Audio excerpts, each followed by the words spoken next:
सखी हे देखू ना दोनों भैया सावर गोड़। सखी हे देखू ना दोनों भैया सावर गोड़। सखी हे देखू ना दोनों भैया सावर गोड़।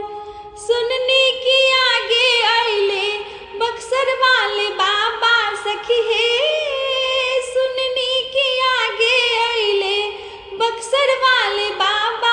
सखी हे सुनने की आगे आगे बक्सर वाले बाबा। सखी हे देखू ना पीछे पीछे जुगल किशोर। सखी हे देखू ना पीछे पीछे जुगल किशोर। सखी हे देखू ना दोनों भैया सावर गोड़। सखी हे देखू ना दोनों भैया सावर गोड़।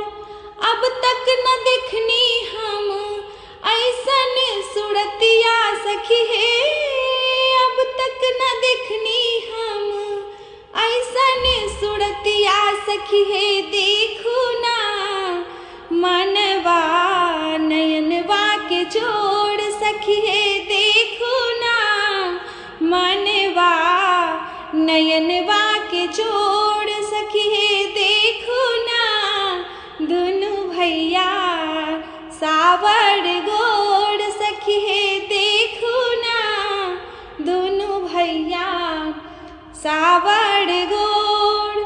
कोमल कमल के ऐसन गुड़वा के तरौआ। सखी हे कोमल कमल के ऐसन गुड़वा के तरौआ। सखी हे देखू ना रहिया के धरतिया कठोर। सखी हे देखू ना रहिया के धरतिया कठोर। सखी हे देखू ना दोनों भैया सावर गोड़। सखी हे देखू ना दोनों भैया सावर गोड़।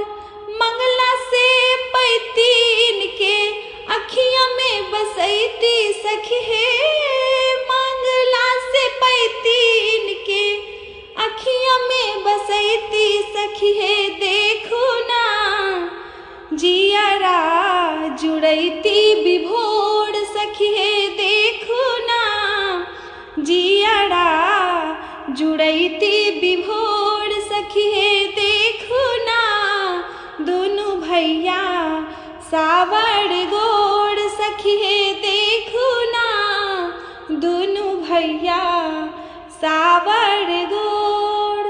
रात भर निहरती इनके छोह सो दुलड़ती। सखी हे रात भर निहरती इनके छोह सो दुलड़ती। सखी हे देखू ना आरती उतरती साँझ भोर। सखी हे देखू ना आरती उतरती साँझ भोर। सखी हे देखू ना दोनों भैया सावर गोड़। सखी हे देखू ना दोनों भैया सावर गोड़। सखी हे